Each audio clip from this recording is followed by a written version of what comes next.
पुण्यात नदी असती काय म्हणा हाय की लांब तिथं काय वर कुठं लांब आहे काय हा मग चला आपण दोघं जाऊ खेकडं पकडायला हा सकाळी तू माझ्या बरोबर चलते दिली धरून गाडीवर बसून पप्पाची गाडी घेऊन जाऊ मी घाण टाकू टाकू तिथे लावून येतो खाली तू माझ्याकडे वर नाही केलं डुरजुले फेकायचं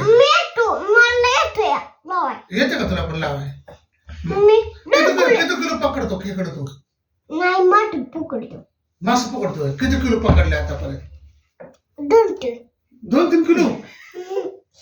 का त्यात नको घालू खराब होते पिन त्यात नाही घालायची पिन खराब होती अहो दादा किती बोलताय तुम्ही कुठनं शिकलाय एवढं हा करू का बंद? विवचा दाद्या म्हणला काय आणि चेअरमनला काय म्हणलं आंघोळ बिंघोळ केली का काय अजून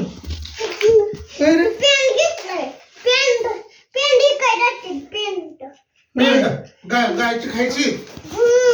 धारा ती काढायची का दाद्याला तुला येते का दूध काढायला गायचं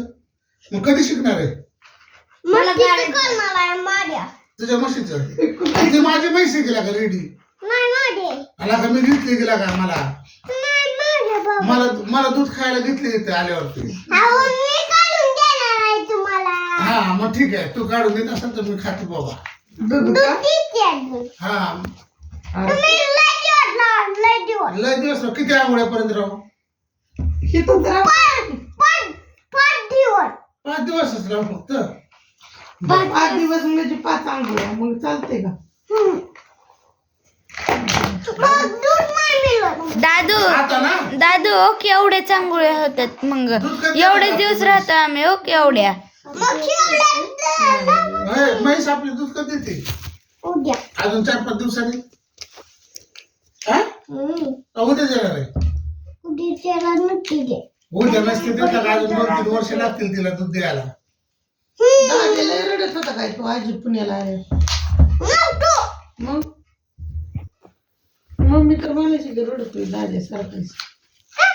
तू आजी पुण्याला आल्या तू रडत होता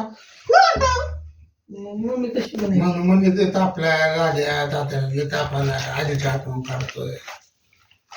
ताप आलता तुला त्याच्यामुळं आजी गावाला पुण्याला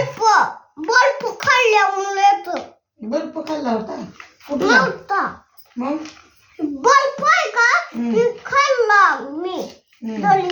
होय बर्फ खायचा नसतो फ्रीज मधला मग कुणी खायला लावला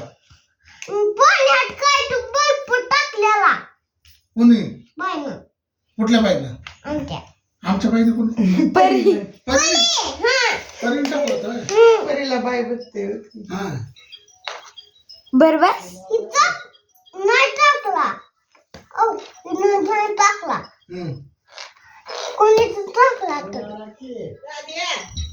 दाद्या फोन आला